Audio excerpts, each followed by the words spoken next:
Hi, and welcome to this week's episode of Reading the Gospels Through Hebrew Eyes. At the end of Mark chapter 7, we have an example of Jesus healing a man who was deaf and had an inability to speak clearly, had an impediment of speech. Now, I think it's easy for us to read stories such as this as just kind of examples of Jesus acting out of love and compassion for those who are suffering from some physical problem, whatever that might be. And I don't want to discount that. Certainly, Jesus is acting out of love and compassion when he heals. But there's more going on than simply him in using his divine power to heal a person. These particular incidences, especially this one, are windows into a bigger theme that we see rooted in the Old Testament and coming to full flower in the life and ministry of Jesus. What I want to show you in this video is that there are a number of allusions, hints in Mark chapter 7, which point back to Isaiah chapter 35. Isaiah chapter 35 is Isaiah's depiction of the new creation as well as new Exodus, but especially the new creation that's going to come with the arrival of the Son of David, with the arrival of the Messiah. So when you put Mark chapter 7 alongside Isaiah chapter 35, what we're going to see is that when Jesus heals this one man, he is opening up a window for us to see that his ministry is that of new creation, that he is fulfilling the prophecies of Isaiah, so that what he does for this one man in giving him the ability to hear and the ability to speak clearly, that this is, as it were, a sign of the coming new creation, which Jesus implements, inaugurates already in his ministry. Now, a word about the extent of this reading. Depending on which church you go to and which series of readings you use, you might be looking at a larger portion of Mark chapter 7 or a smaller portion of Mark chapter 7. What we're going to concentrate on is Mark 7:31 and following. But some readings are going to include the story of the Syrophoenician woman, the mother who comes to Jesus and at first is seemingly rebuffed by him. If you want to look at a video that I've done of that particular story, you can check out this one. It's called A Cruel Christ, the Canaanite woman's dogged faith when Jesus says no. You can find that on the 1517 YouTube channel, so you can look at that if you're interested in that particular part of Mark chapter 7. We're going to pick up with Mark chapter 7, verse 31 and following. And first we want to orient ourselves as to exactly where all of these things are happening. So verse 31 says that Jesus returned from the region of Tyre. That's where he had healed the daughter of the woman who came to him. And he went through Sidon to the Sea of Galilee in the region of the Decapolis. So if you see the map here, you kind of get a general idea of the travel pattern of Jesus. He went from around the Sea of Galilee up to the coastal city of Tyre, then up to the city of Sidon, and then somehow, we're not given exactly his directions, but he came all the way back to the Decapolis, which is, of course, on the eastern side of the Sea of Galilee. So our English word Decapolis is taken directly from the Greek, which you can see here on the screen, Decapolis, and that just literally means 10 towns, 10 cities. The Decapolis is first mentioned in the New Testament, but it's also mentioned later in the first century by the Jewish historian Josephus. It's also mentioned by Pliny the Elder. The Decapolis, as you can see on the map here, is this region to the south and to the east of the Sea of Galilee. This is the important point. It is primarily a non-Jewish, so primarily a Gentile region.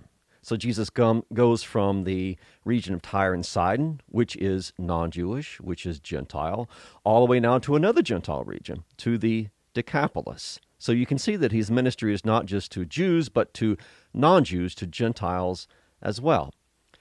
Now, before we get into the details here of the rest of the story, it is interesting to see how in Mark you have a number of parallels between the healing that we're just about to look at and the way that Jesus heals this man and some other parallel stories in the Gospel of Mark.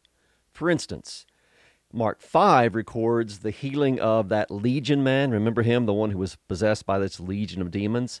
And he goes on to proclaim Jesus in the Decapolis. So you can read about that in Mark chapter 5. That's paralleled, of course, by Jesus being here in the region of the Decapolis again. Secondly, if you jump forward to Mark 8, Jesus is going to use saliva to heal a blind man, just as we shall see, Here in Mark 7, he uses saliva to heal a mute man with this speech impediment. And then thirdly, all the way back in Mark 5, Jesus uses the Aramaic phrase talitha kumi to raise a little girl from the dead. Just as, in this case, in Mark 7, he's going to use the Aramaic word ephphatha to open the ears of this deaf man. So that kind of sets the context of where this story fits into the pattern of Mark's gospel and also exactly where Jesus is geographically located. I point this out often in my videos, but it's worth saying again. Always pay attention to where things happen, because very often in the Bible, geography is theological and theology is geographical. So where things happen, such as the Decapolis, are significant. Jesus is not in a Jewish region. He's in a Gentile region, indicative of the fact that the Messiah comes not just for the Jews, but for the Gentiles. So bear that in mind as we move forward. Okay, what do the verses say that follow this? Verse 32, they brought to him, they being, I guess, these people that are around Jesus. They're not really specified as to who they are, but they brought to him a man who was deaf and had a speech impediment, and they begged him to lay his hand on him. The Greek for speech impediment is mogilalos, and it can be translated speaking with difficulty.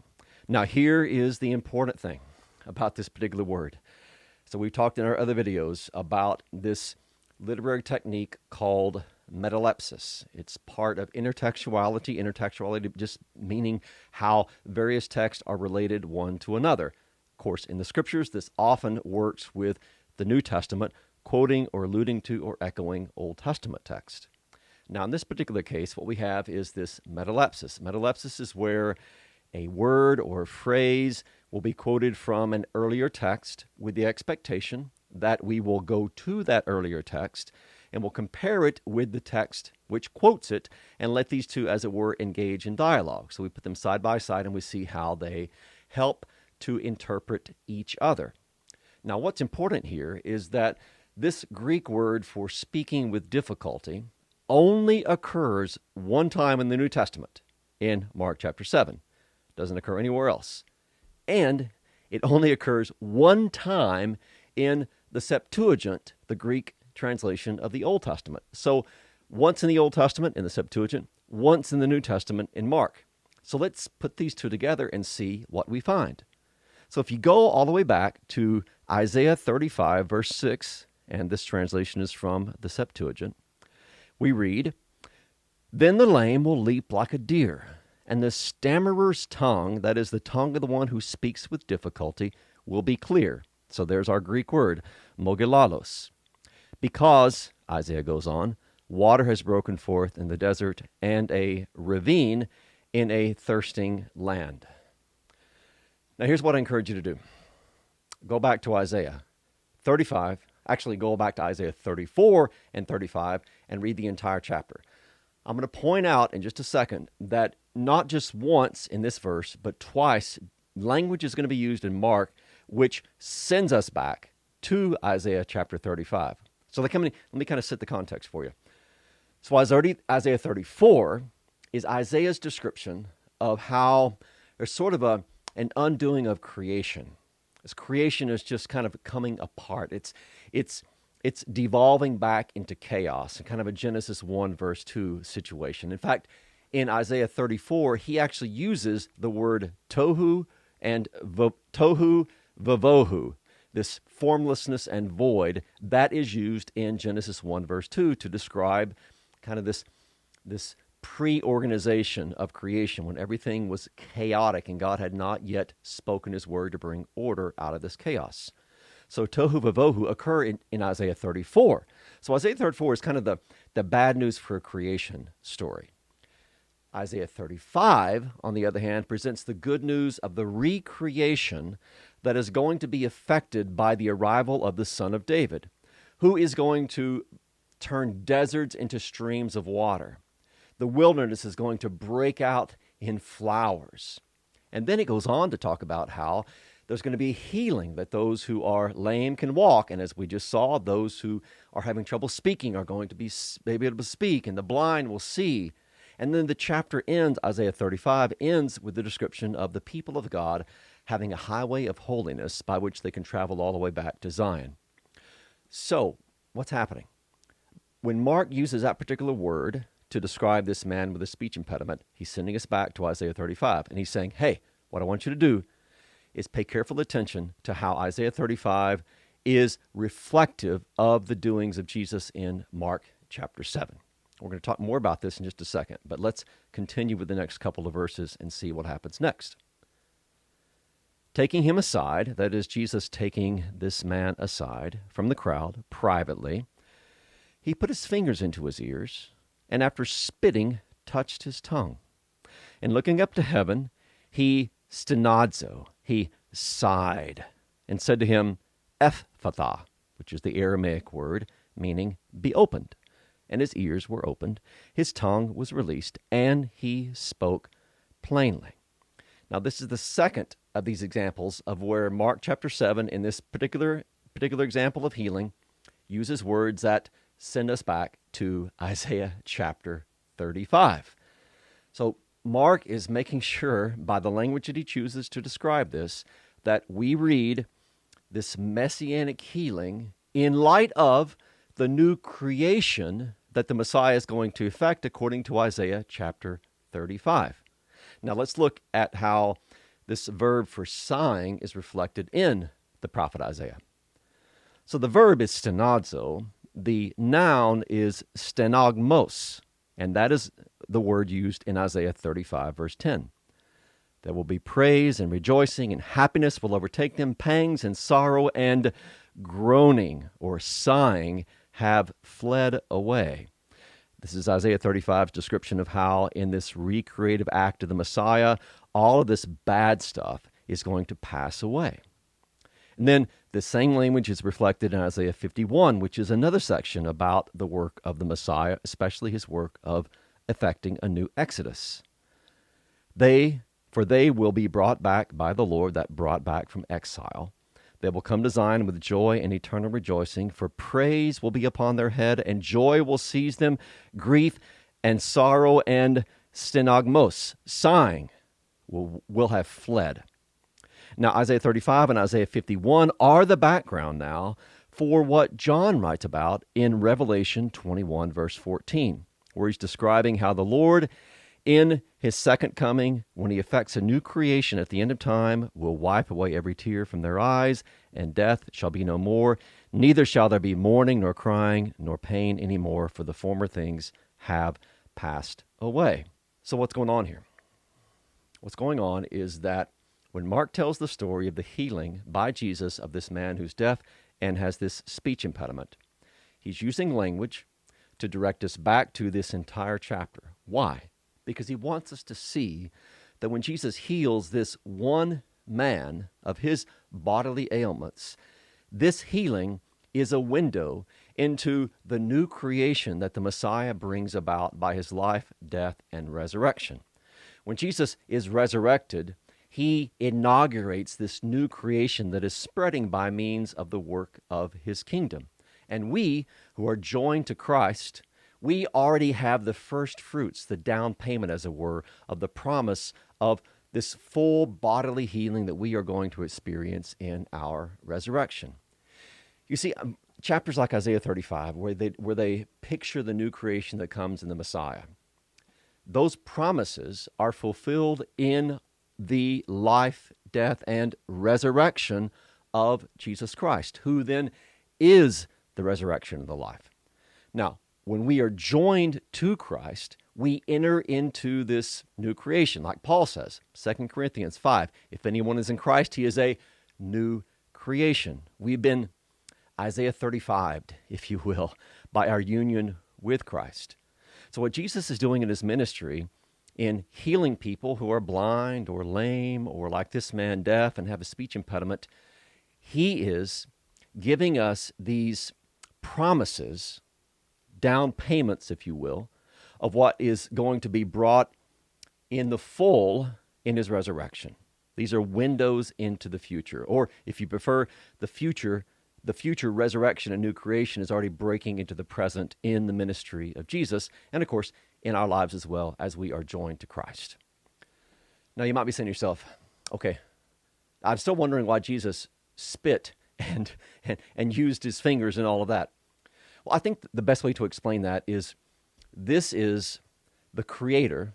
Jesus is Yahweh in the flesh, who has come to this son of Adam, if you will, this person who's suffering from Adam's failures by a body that is far from perfect. The Creator has come in the flesh to now stand before this one who is sick, who's all wrapped up in the struggles of this old fallen creation. And he's doing for this man the same thing that he did way back in Genesis chapter 1 and 2, where God, as it were, got his hands dirty when he made Adam. He made him from the dust. And then he made Eve, of course, from the side of Adam. He is intimately involved in Genesis 1 and 2 in the creation of man and woman in a very intimate, earthy sort of way. You see the same thing happening with the healing of this particular man. Jesus uses spit. He probably spits on his hand and then uses his hand to touch the tongue of this man. He puts his fingers in his ears because God is not afraid to be hands-on in the creative and redeeming work that we, fallen humanity, need. So when Jesus touches this man in this kind of different sort of way, at least from our perspective, this is his way of acting as the Creator in the flesh to recreate this man who needs his work. And by the way, this use of saliva in healing is by no means limited to the Gospels. We have other examples in contemporary literature of the use of saliva in some sorts of healings. So it's strange to us, but this was by no means simply limited to the Gospels. And if you're interested, I'll put a slide up here. This is taken from Robert Gundry's Mark commentary, where he talks about the medicinal use of spittle, and there's a whole bunch of listings there of literature that you can check out on your own if you are interested. Now that he's done that, what's the response? What does Jesus say next, and what's the response of the crowd? Well, in verses 36 and 37, Jesus charged them to tell no one. Of course, he's doing this all the time with the Gospels. And every time that he does, it doesn't work because we have the description here of what happened after he told them, hey, don't tell anyone. The more he charged them, the more zealously they proclaimed it. In other words, he could not keep this quiet. Now, pay attention to this. They were astonished beyond measure, saying, he has done all things well. He even makes the deaf hear and the mute speak. Now, that particular phrase of he has done all things well, compare that in Mark 7:37 with Genesis chapter 1, verse 31 in the Septuagint, in the Greek translation. So the Greek verb for done, he has done all things, is poieo. That's the same verb that is used in Genesis 1:31. God saw everything that he had poieoed, that he had made. The all things in Mark 7, he has done all things well, is panta, and then that is paralleled in Genesis 1:31. God saw all the things, or everything, ta panta, that he had made. And Mark 7:37, the people say he has done all things kalos. That's the adverb there for well. Now, the adjective form of that adverb is used in Genesis 1:31. Behold, it was very kalos. It was very good. So what's happening here? Well, the response of the people is basically their way of speaking the language of Genesis with regard to what Jesus has just done. This is one more example in this particular passage of how Jesus is effecting a new creation. We have it in this language of him groaning. So it's as it were, Jesus groans in this moment and then affects a new creation. His groaning is kind of an expression of the frustration of humanity being locked into this old and fallen world, and he follows that up by touching and speaking, and by touching and speaking, bringing about a new creation. And when the people see this, whether they fully realize what's going on or not, what their confession states is that the Creator has come in the flesh, and just like he made everything in the beginning and it was very good, so now Jesus, the Creator come in the flesh, who's healing his fallen creation, he has done very well. Everything that he does well because he comes to make good the bad creation. He comes to heal the wounded creation. He comes to give life where there is death, hearing where there is deafness, clarity where there is tongue-tiedness, healing where there is lameness. Jesus is healing all of creation. He doesn't come just to forgive our sins, but he also comes to give us life and salvation and resurrection and recreation. And all of this is embedded within this section of Mark chapter 7, where God comes in the flesh as the creator to confront a person who is trapped in the old, decrepit, fallen, groaning, hurting creation, and he touches him and he speaks his healing word, and as a result, this man is made well, and this man then becomes, as it were, a snapshot, a prophetic snapshot of our coming resurrection, where we too will be raised to newness of life with perfectly healed, resurrected bodies, and we will enjoy life in the new creation that Isaiah 35 depicted long before. So that is your reading the Gospels through Hebrew eyes for this week. I hope that now, when you read Mark 7:31 and following, you're going to see this as a picture of the regenesis work of the Messiah. Certainly he's acting out of compassion and love for one man, but his compassion and love for this one man is indicative of his compassion and love and recreative work for all humanity. It's good to be back. I was in Camp Arcadia last week, as perhaps you know from the previous video. I'm here now for a couple of weeks, and so I look forward to doing another video next week. Hope you're all doing well. God's grace and mercy be yours in abundance, and we'll see you next week. Thank you.